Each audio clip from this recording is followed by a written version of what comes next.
నిజామాబాద్ జిల్లాలోని ప్రధాన వార్తల విషయానికి వస్తే నిజామాబాద్ జిల్లాలో కాంగ్రెస్ పార్టీలో వర్గ విభేదాలతో పాటు నిన్న తాజాగా విస్తరించినటువంటి మంత్రివర్గ విస్తరణలో సీనియర్ ఎమ్మెల్యే సుదర్శన్ రెడ్డి పేరు లేకపోవడంతో బోధన్ నియోజకవర్గంతో పాటు కాంగ్రెస్ క్యాడర్ ఆగ్రహం వ్యక్తం చేశారు. కాంగ్రెస్ పార్టీ వ్యవహరిస్తున్న తీరు పట్ల బహిరంగంగా విమర్శించారు. బోధన్ నియోజకవర్గంలో గత 40 సంవత్సరాల నుంచి విశేష రాజకీయ అనుభవం ఉన్న నేతను కాదని మొన్న పార్టీలకు వచ్చిన వారికి మంత్రి పదవులు కేటాయించడం ఏంటని సుదర్శన్ రెడ్డి వర్గం ఆగ్రహం వ్యక్తం చేసింది. మూకుమ్మడిగా వారికి పార్టీతో వచ్చినటువంటి పదవులను రాజీనామా చేసింది. రాజీనామా లేఖను పిసిసి అధ్యక్షుడు మహేష్ కుమార్ గౌడ్కు అందజేశారు. బోధన్ నియోజకవర్గంలో రేపటి నుంచి నిరసన కార్యక్రమానికి పిలుపునిస్తామని బోధన్ క్యాడర్ తేల్చి చెప్పడం జరిగింది.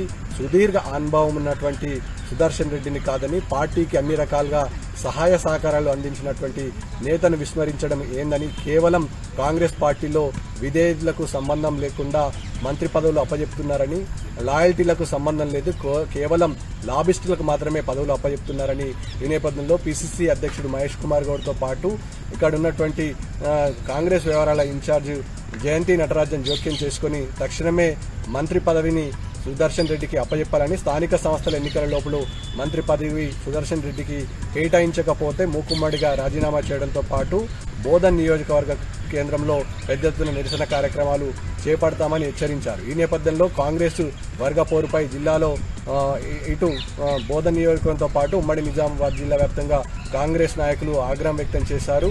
కాంగ్రెస్ వ్యవహార శైలిని మార్చుకోకపోతే స్థానిక సంస్థల ఎన్నికల్లో కాంగ్రెస్కు పుట్టగతలు ఉండవని తేల్చి చెప్పడం జరిగింది. మరో ప్రధాన వార్త విషయానికి వస్తే కామారెడ్డి జిల్లాలో తెల్లవారుజామున కురిసినటువంటి భారీ వర్షానికి కామారెడ్డి జిల్లాలోని పలు కాలనీలు జలమయమయ్యాయి. వాహనదారులు తీవ్ర ఇబ్బందులు ఎదుర్కొన్నారు. పలు కాలనీలోని ఇళ్లలోకి నీరు చేరడం జరిగింది. దీంతో ప్రజలు తీవ్ర ఇబ్బందులు ఎదుర్కొన్నారు. అటు ప్రధానంగా జన్మభూమి రోడ్డు నుంచి విద్యానగర్లో ఉన్నటువంటి లోతట్టు ప్రాంతాలన్నీ జలమయం కావడంతో వాహనదారులతో పాటు ప్రజలు తీవ్ర ఇబ్బందులు ఎదుర్కొన్నారు. ముఖ్యంగా రవాణా సదుపాయానికి అంతరాయం కలిగింది.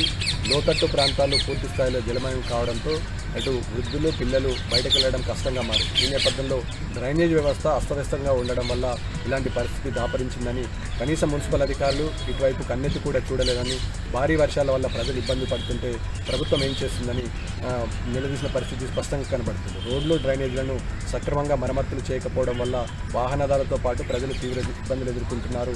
ఇప్పుడే ఇలా ఉంటే రానున్న వర్షాకాలంలో పరిస్థితి ఏ విధంగా ఉంటుందని ఆగ్రహం వ్యక్తం చేస్తున్నారు. ఇప్పటికైనా సంబంధిత కలెక్టర్తో పాటు ఇక్కడ ఉన్నటువంటి మున్సిపల్ అధికారులు తక్షణమే జోక్యం చేసుకొని రోడ్లు మరమ్మతు చేసి డ్రైనేజీని సక్రమంగా మంచిగా చేస్తే బాగుంటుందనే అభిప్రాయం కూడా స్పష్టంగా కనబడుతుంది.